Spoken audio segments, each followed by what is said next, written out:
पालिकेकडून या ठिकाणी मोठी कारवाई करण्यात आली। आमच्या महापालिकेचा जो पर्यावरण विभाग आहे त्याच्या अंडर हे संपूर्ण प्लास्टिकच्या विषयी आम्ही कारवाई करतो आहोत। आज आम्हाला टिप मिळाली होती गोपनीय की आपलं जी मंडई आहे त्याच्या मागच्या बाजूला काही हे जे प्लास्टिक आहे जे ऑथोराइज नाही आहे, गव्हर्नमेंटनं जे 120 मायक्रॉनची आपल्याला मर्यादा दिलेली आहे त्याच्या खालचं हे प्लास्टिक आहे, त्याच्यापेक्षा कमी जाडीचं प्लास्टिक असल्यामुळे हे वापरण्यावर बंदी आहे।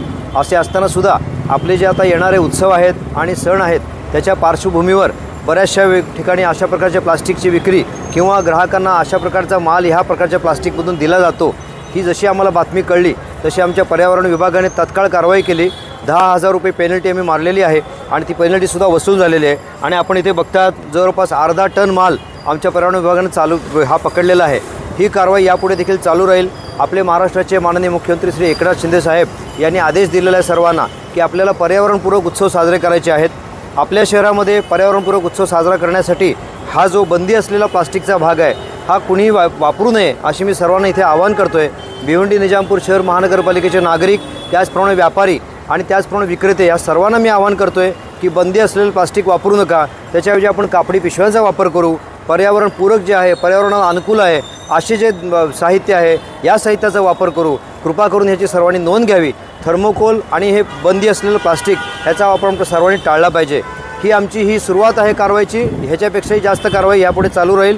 येणाऱ्या सणाच्या पार्श्वभूमीवर अशा प्रकारचा माल भिवंडी शहरात जर उतरला असेल तर त्या गोडाऊनची पाहणी करून आमचं जे पथक आहे, आपण इथे बघता ते सगळे पथकातील अधिकारी आणि कर्मचारी आहेत, यांना आम्ही सांगितलेलं आहे की तुम्ही टिप्स घ्या मार्केटमधून आणि त्या टिप्सच्या आधारे तत्काळ कारवाई करा।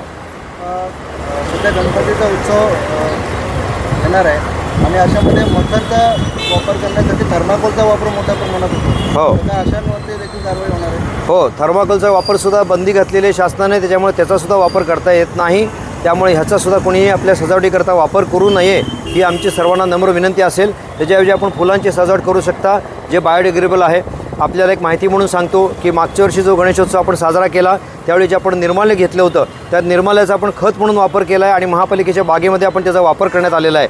त्याचप्रमाणे प्लास्टर ऑफ पॅरिसच्या मूर्तीवर सुद्धा बंदी आहे। शाडूच्या मूर्त्या वापरा असं आपल्या शासनानं सर्वांना आवाहन केलेलं आहे, त्याचा पण सर्वांनी दखल घ्यावी। तरीसुद्धा काही लोकांनी प्लास्टर ऑफ पॅरिसच्या मूर्ती वापरल्या होत्या तर त्या आम्ही BNN कॉलेजचे काकवीपुरे सरांच्या मदतीने एक सोल्युशन तयार केलं। त्या सोल्युशनमध्ये प्लास्टर ऑफ पॅरिसची मूर्ती विरघळून जे पाणी तयार झालं ते पाणी पर्यावरणाला हानिकारक नव्हतं आणि जो गाळ जो उरला होता, काथ्या जो उरला होता तो काथ्या आम्ही फिलर म्हणून आमच्या बागेमध्ये वापर केलेला आहे। हे आपण स्वतः बघू शकताय। या प्रकारे आम्ही महापालिकेतर्फे मोठ्या प्रमाणात चांगली कारवाई करत आहोत।